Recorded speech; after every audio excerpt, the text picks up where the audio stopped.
Good evening, everyone. I'm Riley King, and welcome to the Riley King Newscast right here on the Riley King Network. Let's begin. Belmont math teacher named Teacher of the Year. Let's take a listen to the video from WMUR News 9, Ray Brewer.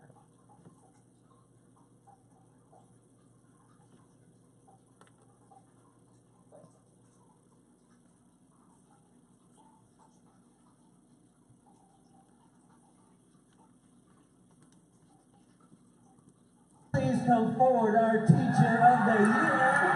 Keith Noyes has been teaching for 19 years. He currently teaches math at the Belmont Middle School. Your Chromebooks are closed out now. We're ready to go. He's ready to rock and roll. Wednesday morning, the 370 students plus staff, along with last year's winner and members of the Department of Education, gathered to recognize Noyes' work. Keith is caring and engaging with kids. Kids really connect with his teaching style because he's hands-on. Great communication with parents and his students and the rest of the school community. Noyes says he wasn't expecting the award, but it now means he'll be traveling, speaking to teachers, and meeting with fellow Teachers of the Year from other states. Noyes says he hopes to get fellow educators to embrace change. Just moving from traditional grading to standards and just going with that and using proficiency scales. But that is for down the road. This is about something else. It's exciting to celebrate the teachers who every day are laboring and working with kids in our classrooms. And then at the end, a demonstration of what teaching is all about, and something that means more to Noyes than the award. Oh, the hug, of course the hug. Can't get any better than that. With this award, the Bulldogs have pulled off the trifecta, as they already had the 2018 Principal and Middle School of the Year. In Belmont, Ray Brewer, WMUR News 9. Okay, and there you go on that video and that report. And all of us at the Riley King Network would like to give Keith Noyes a congratulations on winning Teacher of the Year award.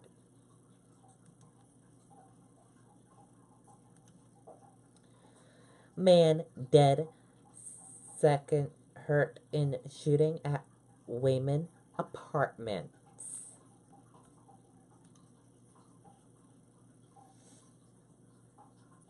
Let's take a listen to the video from WCVB Boston.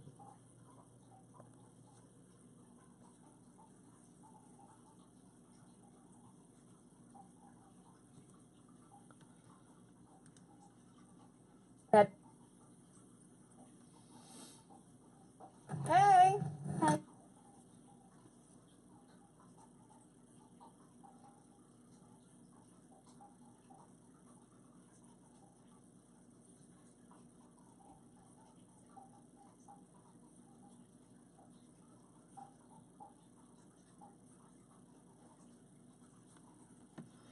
Okay, it looks like we're having a little technical difficulties with the video. Give me a minute. Check this out. One room of beautiful North American hardwood flooring installed for just $9.99. That's right, and this isn't just any hardwood. This is genuine Armstrong hardwood, the most trusted name in flooring. Call National Floors Direct at 888-400-FLOOR. Residents here are rattled by the violence that broke out last night, and WCVB has learned that the victim killed was himself charged in a shooting 2 years ago.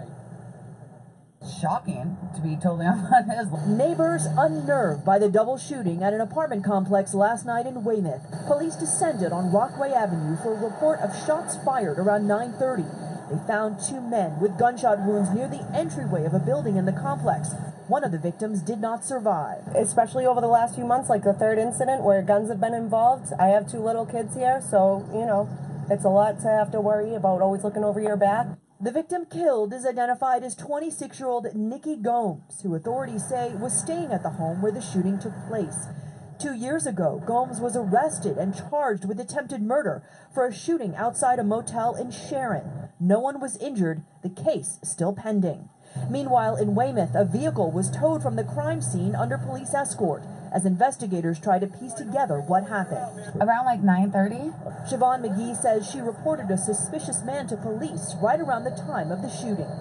Because he kept on walking around the parking lot area over here, and he kept on going into the bushes. So he was trying to like hide. Now, despite his criminal history, Nicky Gomes was released on $50,000 bail last year. As for the other shooting victim here in Weymouth, he is expected to survive. No arrests have been made. Live in Weymouth, Sarah Conji, WCVB News Center 5. Okay, and there you go on that video and that report.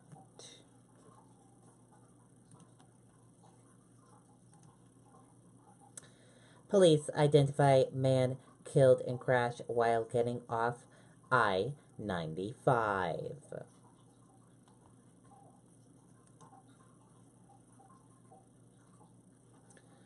A Brewer man was killed in a one-car crash Tuesday while getting off Interstate 95 in Plymouth, Maine, State Police said.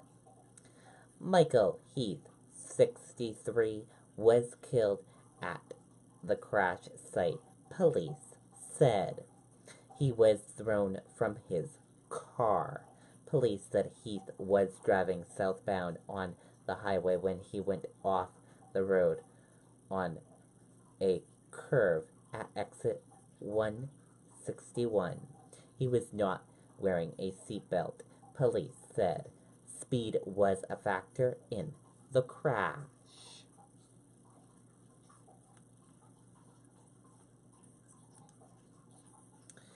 And now let's take a look at your U.S. stock market and see how your U.S. stock market closed for this Wednesday evening.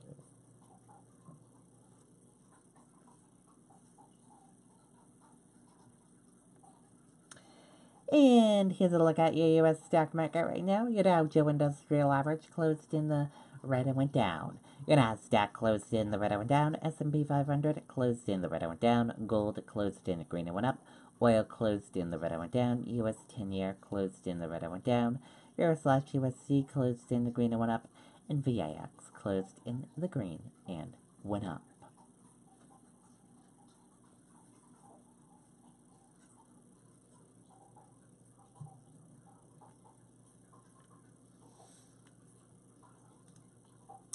And it was not a good day for Wall Street today. Dow plunges more than 800 points and worst drop since February. Amazon and tech shares lead the rout.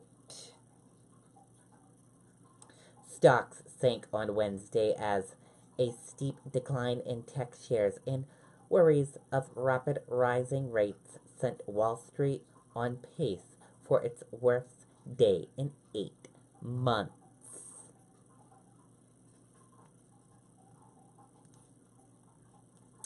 Hurricane Michael makes landfall with 155-mile-per-hour winds. Let's take a listen to some live coverage right now.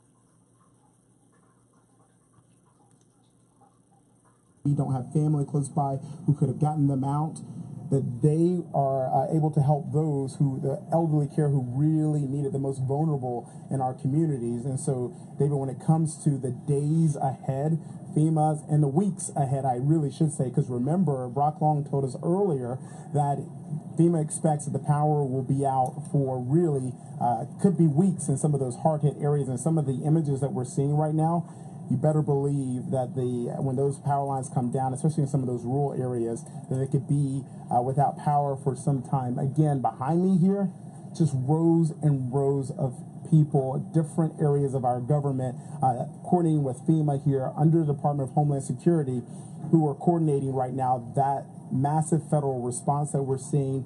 And it's incredible, again, David, to see. That's right. It is indeed. And it's a test for FEMA, a test for this administration as well. Coming shortly after a test last year when the Hurricane Maria hit Puerto Rico and other parts of the South, that already the deadliest hurricane since 1990. As your home becomes more connected, you need Fios, the 100% fiber optic network, because you'll get phenomenal capacity for your tech and the most awarded network for internet service satisfaction for the past 10 years. Now get $200 toward a range of Google and Nest smart home devices, plus the fastest internet available, TV with up to 200 channels, phone, and a 2-year price guarantee, all for just $79.99 per month with a 2-year agreement. And if you order online by October 31st, you'll get a $100 Visa prepaid card. Go to getfios.com. Told me that they haven't gotten any reports yet. And of course, once people go back to their homes, that's when we'll start seeing a little bit more. But at this time, they haven't seen anything on social media or have heard of any flooding. And if we hear of anything differently, of course, we'll let you guys know that. Bob and Sue? All right, but that's some more good news, obviously, coming out of Walton County. Highway 331 bridge there is reopened, and the curfew has been lifted. And no reports of any injuries. Got that guy rescued at Okaloosa Island, or was it Destin? Trying to ride it out in a boat, was had to be rescued by the Okaloosa County Sheriff's Office and some others, but no reports of the human toll so far. No reports of any injuries or deaths so far. Unfortunately, I think some of the areas further east of Tallahassee that saw the big parts of the storm surge that we haven't had contact with just yet. It's been a while since we've talked to anybody in Port St. Joe and Apalachicola. I think once the storm moves out, we can move in, see what some of the damage is. Fingers crossed that everybody's made it out through this okay. Exactly. That is what we are certainly hoping for. And again, a reminder, school back in session tomorrow. Okaloosa, in Escambia and Santa Rosa counties. School back in session in Escambia and Santa Rosa counties. School is closed tomorrow in Okaloosa County still. Okay, and that is some live coverage from another station in Florida and from ABC News as well.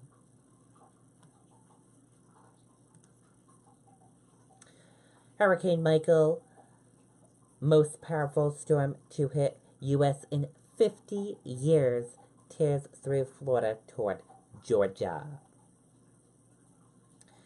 Hurricane Michael, a monstrous Category 3 storm with 125-mile-per-hour winds, made landfall in the Florida Panhandle Wednesday afternoon, becoming the strongest storm since Hurricane Camilla in 1969, the third most powerful ever on record to hit the U.S.